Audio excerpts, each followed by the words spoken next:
Welcome to are classes. आज हम लोग पढ़ेंगे क्लास 9 का लेसन 2। क्या हमारे आसपास के पदार्थ शुद्ध हैं? इसका बहुविकल्पी प्रश्न। पहला प्रश्न है, कोलाइड का उदाहरण है। ऑप्शन ए दूध, ऑप्शन बी रक्त, ऑप्शन सी स्याही, ऑप्शन डी उपरोक्त सभी। उत्तर ऑप्शन डी उपरोक्त सभी।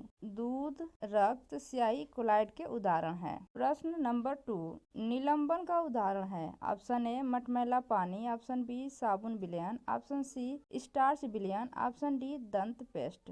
उत्तर है इसका ऑप्शन डी दंत पेस्ट। जो दंत पेस्ट क्या है? एक निलंबन का उदाहरण है। प्रश्न नंबर 3, वास्तविक विलयन का उदाहरण है। ऑप्शन ए लवण विलयन, ऑप्शन बी सिरका, ऑप्शन सी शक्कर विलयन, ऑप्शन डी उपरोक्त सभी। उत्तर है उपरोक्त सभी। लवण विलयन, सिरका, शक्कर विलयन ये सभी क्या है? एक वास्तविक विलयन के उदाहरण हैं। प्रश्न नंबर 4, निम्नलिखित दिए गए द्रव्यों में कौन सा पदार्थ की श्रेणी में आता है? ऑप्शन ए बर्फ, ऑप्शन बी ईंट, ऑप्शन सी दूध, ऑप्शन डी लकड़ी। उत्तर है ऑप्शन 4 बर्फ। दिए गए द्रव्यों में बर्फ एक पदार्थ की श्रेणी में आता है। प्रश्न नंबर 5, निम्नलिखित मिश्रणों में से विलयन को पहचानिए। ऑप्शन ए मिट्टी, ऑप्शन बी लकड़ी की राख, ऑप्शन सी वायु, ऑप्शन डी कोयला। उत्तर है वायु। निम्नलिखित जो मिश्रण में है वो वायु एक विलयन है जिसे निम्नलिखित प्रकार से गैसों का मिश्रण है।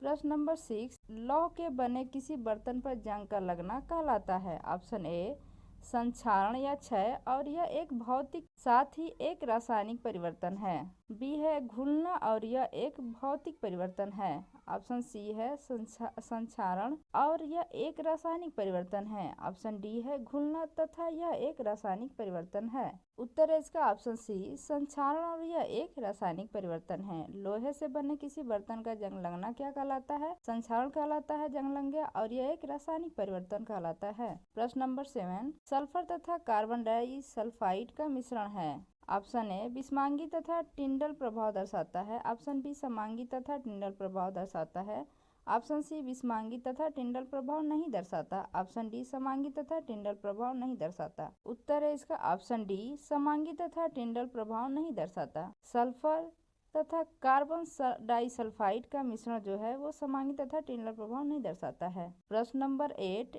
टिंचर आयोडीन रोगाणु रोधक होता है। यह विलयन घोल कर बनाया जाता है। ऑप्शन ए पोटेशियम आयोडाइड में आयोडीन, ऑप्शन बी आयोडीन में वेसलीन, ऑप्शन सी आयोडीन में जल। ऑप्शन ए पोटेशियम आयोडाइड में आयोडीन, ऑप्शन बी आयोडीन को वेसलीन में, ऑप्शन सी आयोडीन को जल में, ऑप्शन डी आयोडीन को अल्कोहल में। उत्तर है इसका ऑप्शन डी आयोडीन को अल्कोहल में। जो टिंचर आयोडीन रोगाणु रोधक होता है यह विलयन बनाया जाता है कैसे?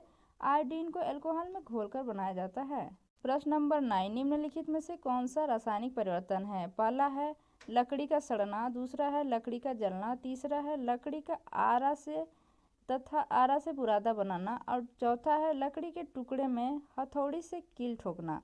ऑप्शन ए दिया है ए तथा पहला तथा दूसरा, ऑप्शन बी दिया है दूसरा तथा तीसरा, ऑप्शन सी दिया है पहला तथा चौथा, ऑप्शन डी दिया है तीसरा तथा चौथा।